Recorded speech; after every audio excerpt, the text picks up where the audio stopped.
Yes, so we are discussing question number 27 of the old course PM of costing, and chapter is material costing. Now this is a very interesting question and a very important question as well. So let's read the question. Page is 2.54 of the old course costing PM. Let's read. Some company produces edible oils of different varieties. Okay? The monthly demand pattern for finished products is as follows. So obviously demand will always be for our finished goods because we are selling finished goods. So we have mustard oil, we have soybean oil, and we have olive oil in terms of liters. Okay. To produce 1 liter of mustard oil, soybean oil and olive oil, you require 5 kg mustard, 6 kg soybeans and 4.5 kg of olives. So these are my material input requirements on a per unit basis of the finished goods, being my mustard oil, soybean oil and olive oil. Okay. There is no opening and closing stock of materials, which means whatever is going to be my annual requirement, that is going to be my purchases as well, because there is no opening and closing stock. Moving on. The company can purchase the materials either from farmers directly or from the wholesale market. So I have two sources of buying the materials.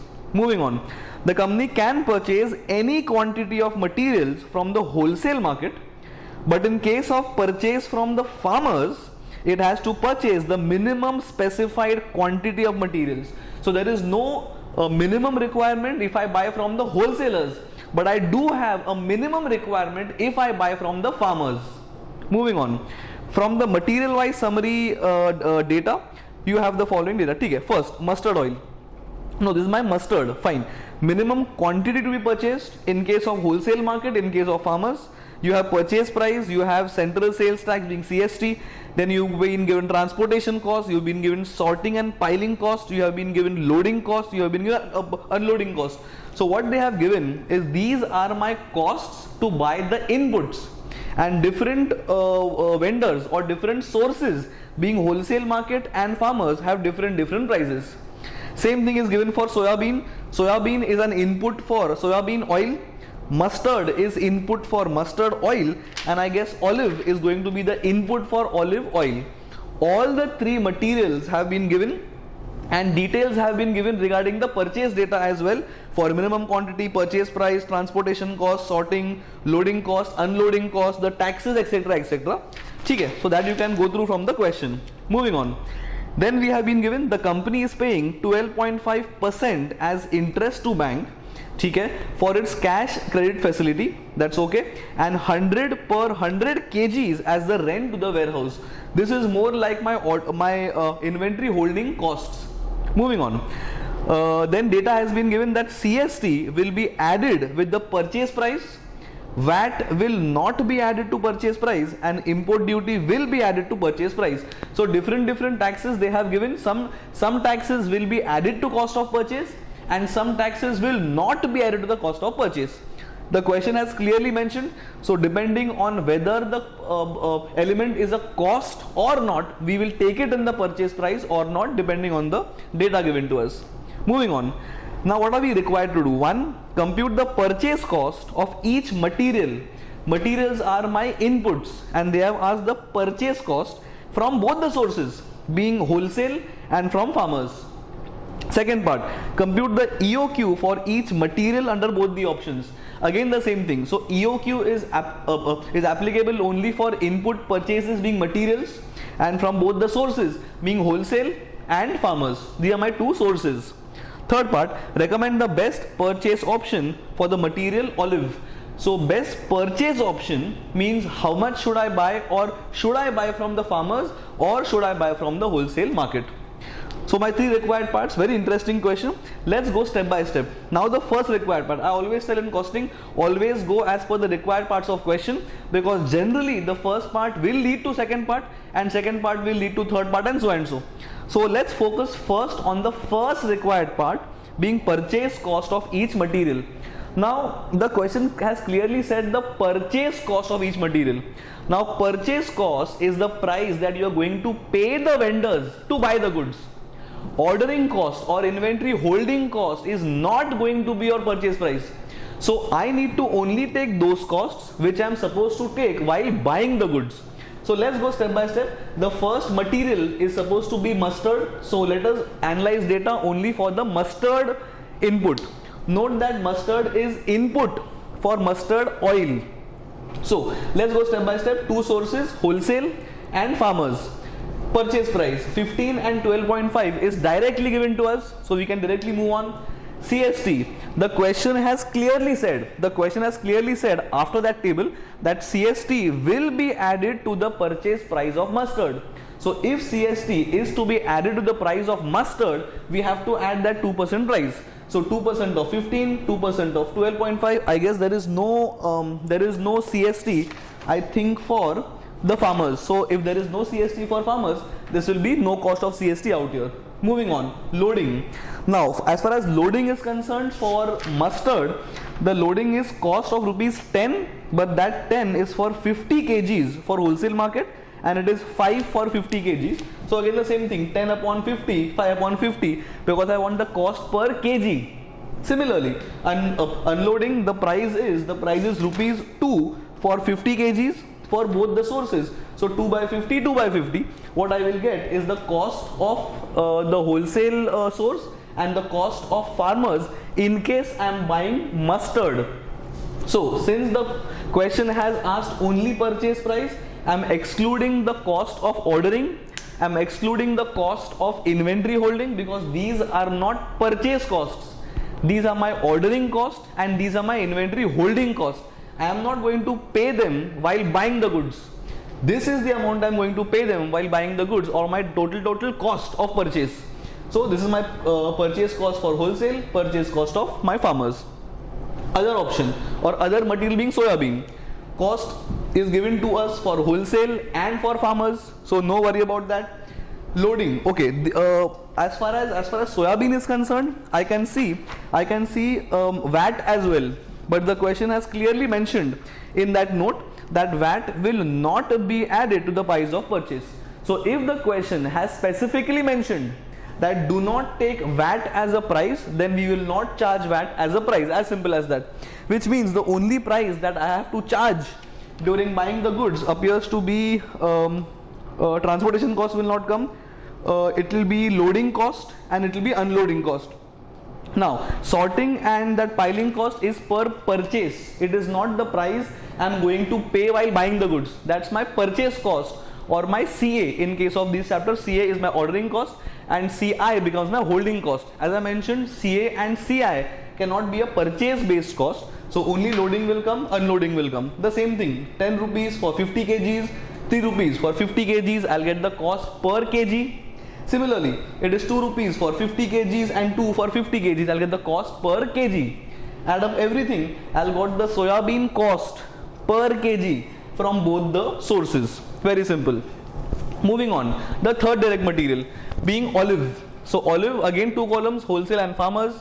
The purchase price of 36 and 28 is directly given to us in the question, so do not worry about that. Coming to import duty, read the data of import duty. The question has said that import duty is going to be added to the price of purchase of olives, which means this becomes the cost of purchase. So if there is no import duty in case of wholesale, then that's not my cost. Then my import duties is supposed to be 10% for farmers, so 28 ka 10% being 2.8. Similarly, loading unloading cost, it has been given per 50 kgs. So 10 rupees for 50 kg, what's the price per kg?